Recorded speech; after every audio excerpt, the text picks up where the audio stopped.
Est-ce qu'on n'en parle pas pour échapper à l'ordre moral, par peur d'être cloué au pilori?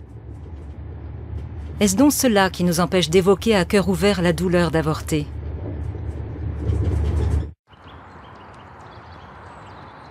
Je suis une enfant des années 60. Née en 69, j'ai grandi au Danemark. Là-bas, la notion de liberté est plus marquée. Mes parents étaient des athéistes convaincus. Ils avaient rompu avec les valeurs traditionnelles. À cette époque-là, on envoyait volontiers valser les principes établis.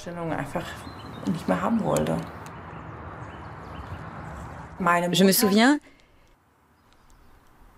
j'étais assise dans le jardin avec ma mère. Elle a gardé son calme. Elle n'a pas dit grand-chose, mais elle m'a dit « Quelle que soit ta décision, tu pourras compter sur moi ». C'était peu, mais tellement positif comparé à tout ce que j'ai entendu par la suite. Je n'étais pas encore en état de réfléchir, de me demander de quoi auras-tu besoin si... À quoi va ressembler ton quotidien?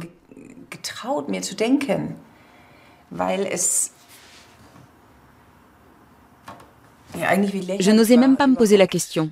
Ça avait quelque chose d'aberrant d'envisager une naissance à l'âge de 17 ans. C'est ce qu'on m'a renvoyé comme image. Si au moins j'avais eu en face de moi quelqu'un qui m'avait conseillé, qui avait osé évoquer tous les choix qui s'offraient à moi, les conséquences, qui m'avait demandé ce qui me faisait peur ou pas, quitte à ce que je me pose la question, et pourquoi pas? Voilà ce que j'aurais voulu. Avec le recul, je crois que j'étais entourée de gens convaincus qu'en raison de mes 17 ans, je devais me débarrasser de l'enfant. Voilà tout. Y compris mon entourage direct, qui était formel. À les entendre, c'était aussi anodin que de se faire opérer de l'appendicite.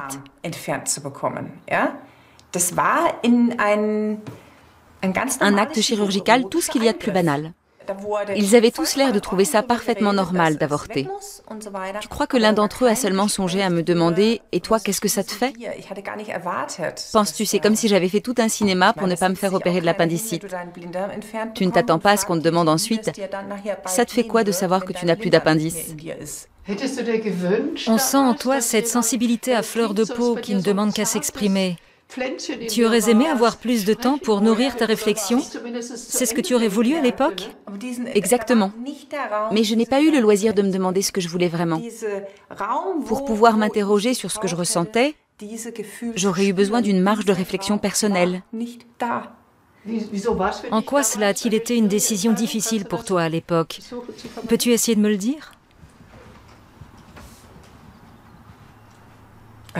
Je ne sais pas si j'ai le courage. Je sens bien que c'est toujours aussi difficile pour moi d'affronter ce que je ressens au plus profond de moi.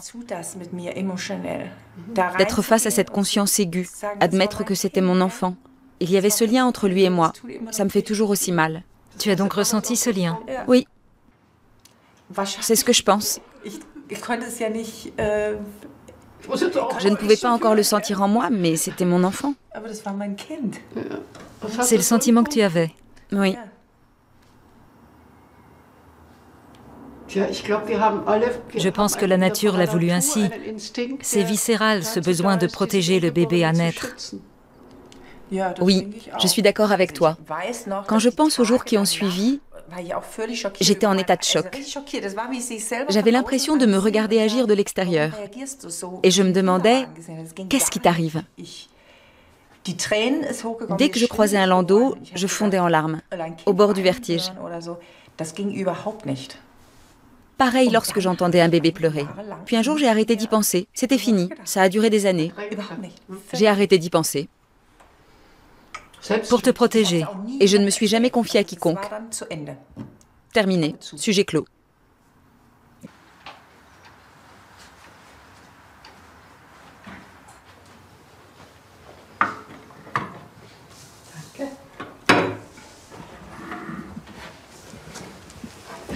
Rick, tu évoques régulièrement la place que tu veux accorder à ton deuil. Comment ce deuil se manifeste-t-il? Ce sont des petits riens qui chaque fois m'incitent à penser à la vie que nous aurions eue ensemble. Je me suis surprise à y penser de plus en plus souvent ces derniers temps, et encore davantage depuis que j'en parle avec toi.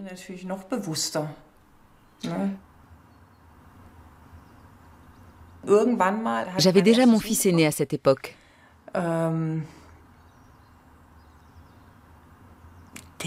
J'étais allée au culte, au temple. Je ne sais absolument plus ce dont il était question lors du prêche. Pourquoi, je ne sais pas. Ah si. Il était question de faute et de pardon. À la fin du culte, j'ai eu une vision, purement mentale.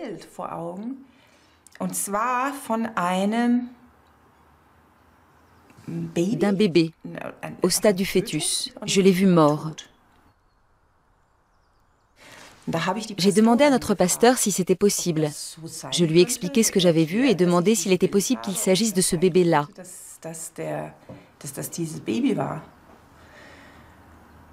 Elle m'a répondu que c'était parfaitement possible.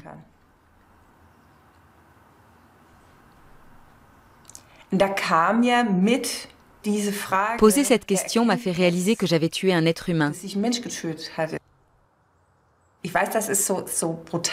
Je sais, c'est brutal ce que je dis.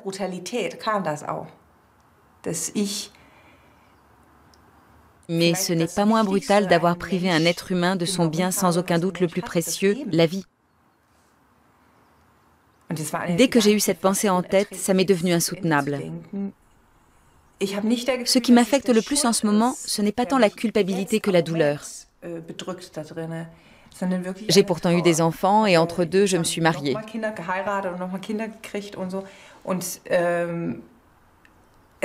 Est arrivé le jour où c'était maintenant ou jamais pour mon mari et moi d'envisager d'autres enfants. Quand j'ai appris qu'il ne le souhaitait pas, j'étais consternée. C'était évident depuis longtemps. Il fallait que j'aie une fille. Non parce qu'il fallait que cette fois ce soit une fille, mais j'avais besoin d'accoucher de cet enfant-là. Ce n'était pas une simple envie de maternité ce que je voulais, c'était mettre au monde cet enfant-là, celui que je n'aurais jamais plus. Forcément, j'avais déjà eu ma chance. Pourquoi une fille, justement? Aucune idée. Je le sais, voilà tout.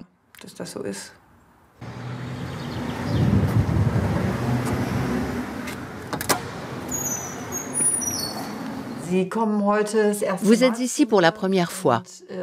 J'aimerais savoir ce qui vous a amené à venir me consulter. Qu'est-ce qui ne va pas?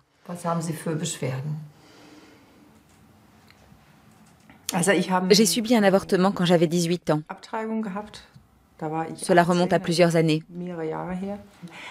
J'ai manqué d'espace pour pouvoir exprimer ce que je ressentais, comment je le vivais. Je pensais que ce manque s'était résorbé, mais je sens que je n'en ai pas fini avec ça. Cela me travaille. Pourriez-vous me donner une idée de la famille au sein de laquelle vous avez grandi et des circonstances dans lesquelles cet avortement a eu lieu? J'ai grandi au Danemark. Je suis née en 69. Dès 73, le Danemark a légalisé l'avortement. Or, en 74, chose que j'ai longtemps ignorée, ma mère a subi une IVG. Pendant des années, je n'en ai rien su. Elle a fini par m'en parler il y a 5 ans. Et vous, vous aviez 5 ans quand ça s'est produit? Oui. S'agit-il du dernier enfant de votre mère? Non. Lui, c'était le 3e. Elle en a encore eu 2 après. Bien. Mais moi, j'ai toujours eu le sentiment que nous étions 5. Le sentiment, pas vraiment. Disons que lorsqu'on me demandait combien d'enfants nous étions à la maison, je répondais spontanément 5 avant de refaire le compte. En fait, non, nous sommes 4. Je n'arrive pas à me l'expliquer, mais j'ai toujours eu l'impression que nous étions 5.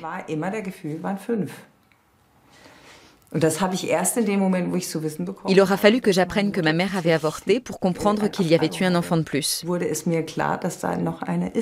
Comme si vous l'aviez pressenti. Pressenti, non, je ne dirais pas ça. Tout ce que je sais, c'est que lorsque je l'ai appris, j'ai ressenti un profond chagrin. Elle a un nom, elle s'appelle Anne. C'est une vraie sœur pour moi maintenant.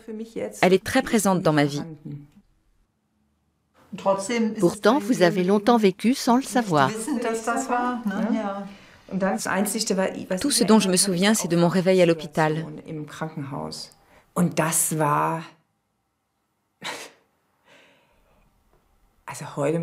Comment se fait-il que je sois toujours sous le choc? J'ai d'abord ressenti une souffrance émotionnelle énorme. Elle était tellement forte, cette douleur émotionnelle, qu'elle a gagné mon corps tout entier. J'avais tellement mal que j'ai hurlé. J'ai hurlé et pleuré lorsque je me suis réveillée. Je n'ai pas compris pourquoi personne ne m'avait prévenu de ce que j'allais vivre. Personne ne m'y avait préparé. On n'éprouve pas ça quand on se fait arracher une dent.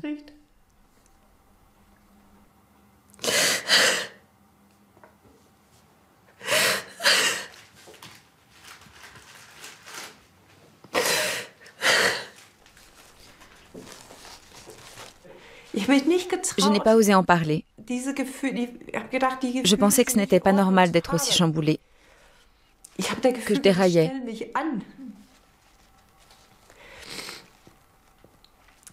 Que je me comportais en gamine qui pique une crise parce qu'on va lui faire une piqûre.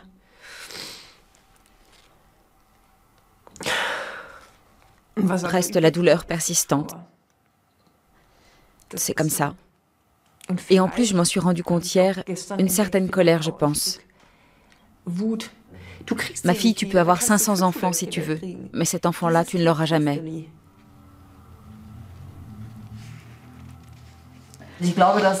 Vous n'arrivez pas à chasser cette douleur en partie provoquée par le sentiment d'avoir perdu une partie de vous-même. Cet enfant encore si minuscule, cette petite fille était aussi une partie de vous-même. Ce sentiment est encore profondément ancré en vous. Vous êtes en plein deuil, en plein travail de deuil. Vous n'avez pas eu de fille par la suite. Non. Donc, au fond, vous continuez à porter aussi le deuil de votre fille en particulier. Oui. Lui avez-vous donné un nom? Non. Ce serait pourtant un moyen de vous rapprocher encore plus d'elle. Pour faire son deuil, il faut réussir à le rendre concret en mettant un nom dessus. Oui. Je ne l'ai pas fait parce que je n'avais pas accès à mes émotions. Jamais je n'ai pleuré comme je viens de le faire, jamais.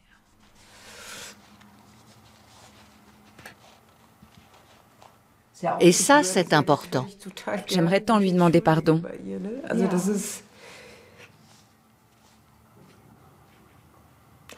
Avez-vous le sentiment que votre fille est proche de vous, qu'elle vous accompagne au quotidien, à moins qu'elle ne soit loin, au contraire?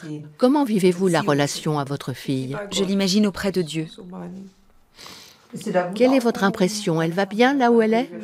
Oui, elle est bien là. J'en suis convaincue. Donc là où elle se trouve, elle va bien. C'est ce que vous sentez? Oh oui, je l'espère. Nous en savons peu sur la vie de l'embryon dans les 12 premières semaines de grossesse.